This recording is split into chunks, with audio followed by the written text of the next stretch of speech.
کیا آپ جانتے ہیں کہ ایجپٹ کے میوزیم میں رکھی یہ لاش 3000 سال پرانی ہے؟ لیکن حیرت کی بات یہ نہیں ہے۔ حیرت کی بات وہ ہے جو قرآن نے 1400 سال پہلے ہی بتا دی تھی، جسے دنیا فرعون کی لاش مانتی ہے۔ سائنس کہتی ہے کہ یہ لاش رامسیس سیکنڈ کی ہے، جو سمندر میں ڈوب کر مرا تھا۔ 1975 میں فرینچ سائنٹسٹس نے اس ممی پر ریسرچ کی۔ جب انہوں نے اس کے جسم کا ادھین کیا تو انہیں اس کے شریر میں نمک یعنی سالٹ کے ذرے ملے۔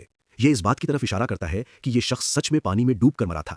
لیکن حیرانی کی بات یہ ہے کہ یہ بات قرآن نے 1400 سال پہلے ہی بتا دی تھی۔ یہ گھٹنا سورہ یونس کی آیت نمبر 90 سے 92 میں بیان کی گئی ہے۔ ہزاروں سال پہلے مصر کی دھرتی پر ایک بہت ظالم بادشاہ حکومت کرتا تھا، فرعون۔ اس کا گھمنڈ اتنا بڑھ گیا تھا کہ وہ خود کو ہی خدا کہنے لگا تھا۔ وہ بنی اسرائیل پر بے حد ظلم کرتا تھا، ان کے بچوں کو قتل کر دیتا تھا اور انہیں غلام بنا کر رکھتا تھا۔ لیکن اللہ نے ان کے بچاؤ کے لیے اپنے نبی حضرت موسیٰ علیہ السلام کو بھیجا۔ ایک رات اللہ نے حکم دیا کہ بنی اسرائیل کو لے کر مصر سے نکل جاؤ۔ حضرت موسیٰ علیہ السلام اپنی قوم کو لے کر نکل پڑے۔ صبح ہوتے ہی جب فرعون کو پتا چلا تو وہ غصے سے پاگل ہو گیا۔ اس نے اپنی پوری فوج، ہزاروں رتھ اور ہتھیاروں کے ساتھ ان کا پیچھا شروع کر دیا۔ کچھ دیر بعد بنی اسرائیل سمندر کے کنارے پہنچ گئے۔ آگے سمندر تھا اور پیچھے فرعون کی فوج۔ لوگ ڈر کر کہنے لگے، موسیٰ اب تو ہم پکڑے جائیں گے۔ لیکن حضرت موسیٰ علیہ السلام کا ایمان پہاڑ کی طرح مضبوط تھا۔ انہوں نے کہا، ہرگز نہیں، میرا رب میرے ساتھ ہے۔ تبھی اللہ کا حکم آیا، اپنی لاٹھی سمندر پر مارو۔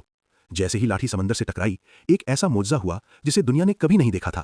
سمندر 2 حصوں میں بٹ گیا، پانی پہاڑوں کی طرح کھڑا ہو گیا اور بیچ میں 12 سوکھے راستے بن گئے۔ حضرت موسیٰ علیہ السلام اور ان کی پوری قوم سلامت پار نکل گئی۔ لیکن فرعون کا گھمنڈ ابھی بھی ختم نہیں ہوا تھا۔ وہ اپنی فوج کے ساتھ اسی راستے میں گھس گیا۔ جیسے ہی وہ سمندر کے بیچ پہنچا، اللہ نے حکم دیا، پانی واپس مل جاؤ۔ اور پھر کیا ہوا؟ لہریں پہاڑوں کی طرح ٹوٹ کر فرعون اور اس کی فوج پر گر پڑیں۔ ڈوبتے وقت فرعون چیخ کر بولا، میں اس خدا پر ایمان لایا جس پر بنی اسرائیل ایمان لائے، لیکن اب بہت دیر ہو چکی تھی۔ روایتوں میں آتا ہے کہ اس وقت حضرت جبرائیل علیہ السلام نے سمندر کی مٹی اٹھا کر فرعون کے منہ میں ڈال دی تاکہ وہ کلمہ پورا نہ پڑھ سکے۔ فرعون ڈوب کر مر گیا، لیکن اللہ نے فرمایا، آج ہم تیرے جسم کو بچا لیں گے تاکہ تو آنے والی نسلوں کے لیے ایک نشانی بن جائے۔ آج بھی مصر میں فرعون کی ممی موجود ہے جو دنیا کو یاد دلاتی ہے، گھمنڈ اور ظلم کا انجام ہمیشہ برا ہوتا ہے۔